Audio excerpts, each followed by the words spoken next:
Good morning, everybody. It's Laura from Lawrence Branch Youth Services, and today I'm going to show you how to assemble or collect charms to make your own traditional charm bracelet.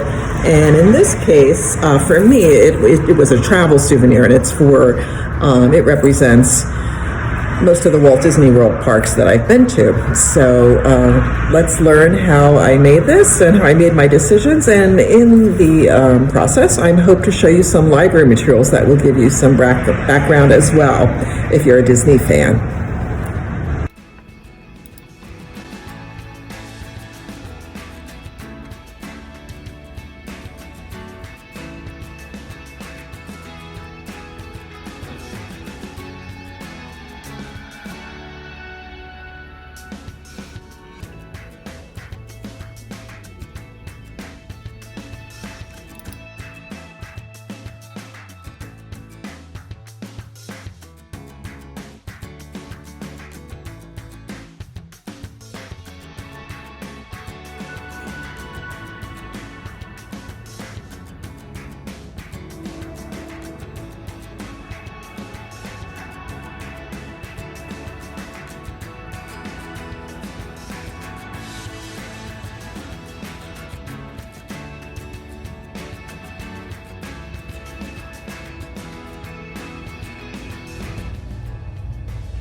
There is a book called Charmed Bracelets, and I'm going to read you a little bit of an excerpt, which came from an excerpt that NPR did a special on all things considered.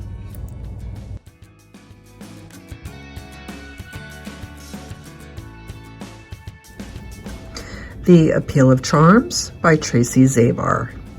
There's something innately charming about a charm bracelet. Some people might love the signature jingle and jangle such a bracelet makes when the wearer is in motion, while others enjoy the fact that you really need to get up close and personal to examine each quirky little charm dangling from the links. But for me, the most irresistible and alluring thing about a charm bracelet is its ability to tell a story unique to its owner. Consider a charm bracelet history on a wrist. There is nothing more personal or symbolic. Laden with tiny figurines, fond remembrances, and sweet forget-me-nots collected over the years, charm bracelets chronicle small moments in a life lived.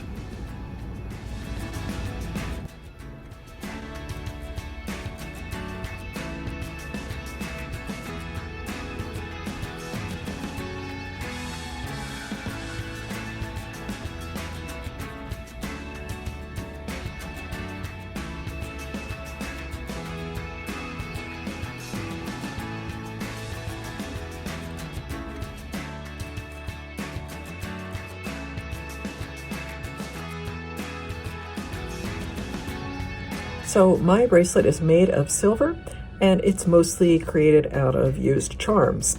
And that was so that I could save a little bit of money. And I really didn't want to collect the charms over time. We've been to Disney many, many times over the years. We still continue to go there. So I knew that I wanted to choose charms that had to do with the rides or attractions or movies that are my most favorite. And I started by purchasing a used bracelet that already had some charms on it. That's an easy way of doing it. But I did want the opportunity to personalize it in some ways. And so by shopping for used ones online and combining shipping and staying within budget, I was able to assemble a bunch of the charms that I thought represented the rides and attractions. They aren't necessarily they weren't purchased by me in any Disney gift shop, although the original owners might have done so. And if you aren't used to buying used merchandise online, know that things are negotiable. And so when you are on eBay, for instance, or other websites that allow offers, go ahead and put in an offer. If your budget is under $10 per charm and you see something that's priced a little bit higher than that, go ahead and offer what you would pay, and you might be surprised. And I did that numerous times.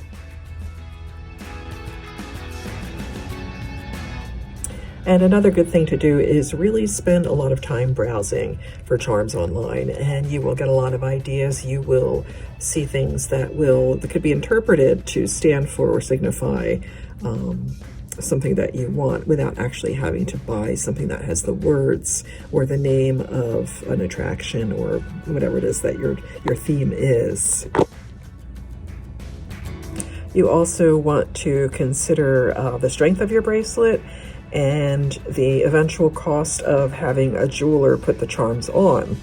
And since I was doing mine all at once, we took it to the jeweler, and he agreed on a lower price than he would have charged if we were doing individual charms. And the only thing was, it was a little bit before the holidays, and he said, it was your deadline, I can't necessarily get this done, but I can work on it when I have free time. And that was perfectly fine with me, and I was able to save a little bit of money that way. And you may also have specific ideas of the placement of your charms in relation to one another. And in my case, I did not. These are on in the random order that the jeweler chose. And, I would say, sometimes you want to make sure you're not putting the heavier pieces toward where the clasp is and that sort of thing. And as far as weight, this one is pretty darn heavy. I would not suggest having really more charms than this. And as a matter of fact, I'm not really done collecting, and I like this so much, but I don't think I'm going to add any more to this because of the weight. So I think that I might simply start another bracelet if when I see more charms that I want. And I'd like to just excerpt a little bit of this article, Charmed, I'm Sure, The History of Charm Bracelets, by Beth Bernstein. There's no other piece of jewelry that acts as a timepost and chronicles a woman's life like the charm bracelet or necklace. These tokens of treasured moments, added with souvenirs and keepsakes of new encounters, achievements, romances, humorous events, and significant occasions, all recall and reveal the passage of time and the journey that the woman who wears her charms has taken so far. Charm bracelets also reflect a woman's dreams, hopes, superstitions, goals, and will eventually link together and tell more of her tale as she continues to grow and experience life. And so I don't know all about all that. That may or may not be true. My mother passed away last year, and she did have a charm bracelet, and some of those charms got divided up between my sisters and I. And I do remember it, when I was a kid, that she always had that on.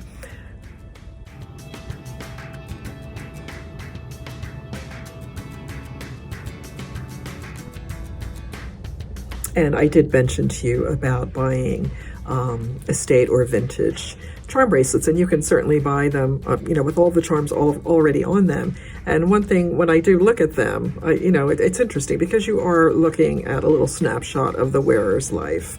And so, whether they collected for travel or mixed and matched all of the milestones in their lives.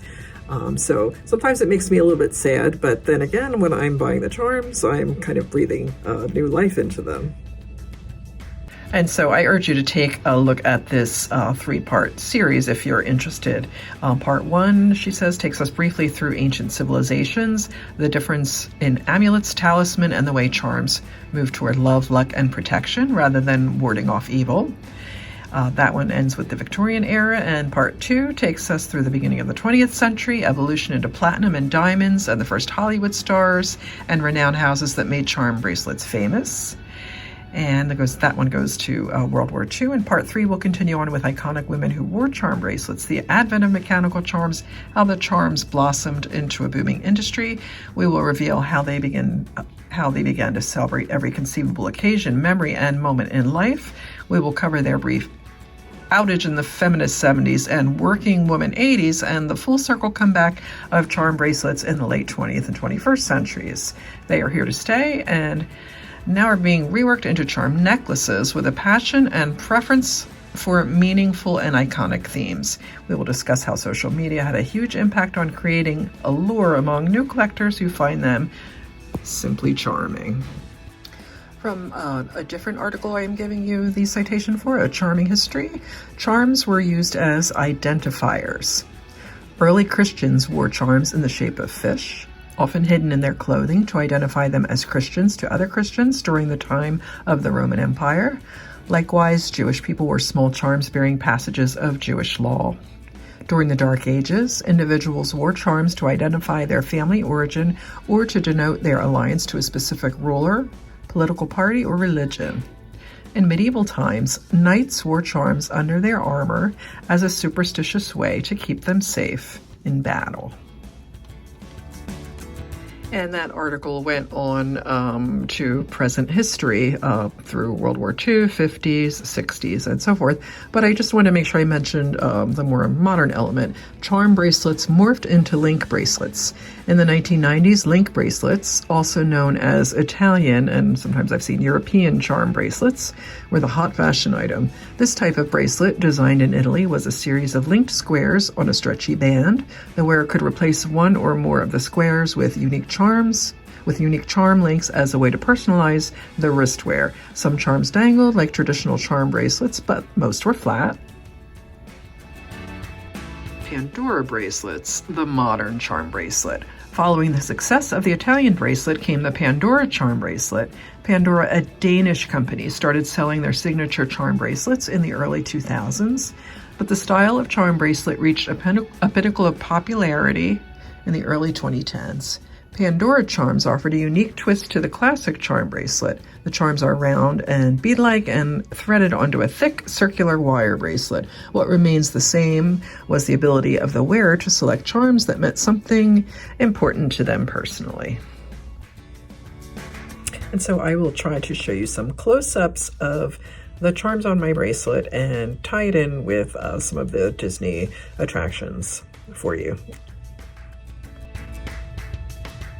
I won't tell you why I chose each and every charm. I think that would be a little bit boring, and I think you would understand, why I chose certain things to personalize it for myself. Really, my aim is just to encourage you to do this and, maybe learn from some of the things that I told you,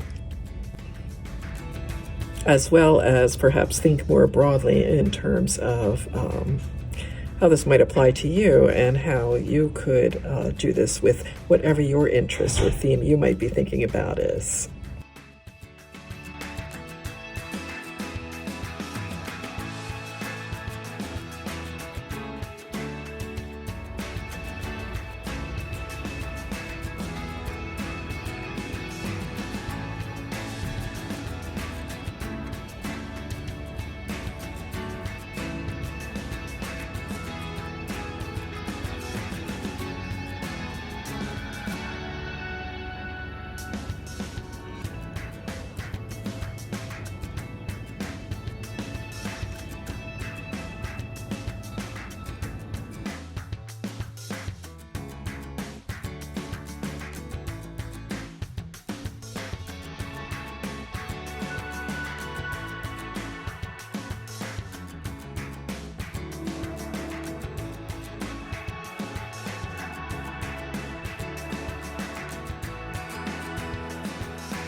So thank you so much for listening, everybody, and have fun with this if you do it.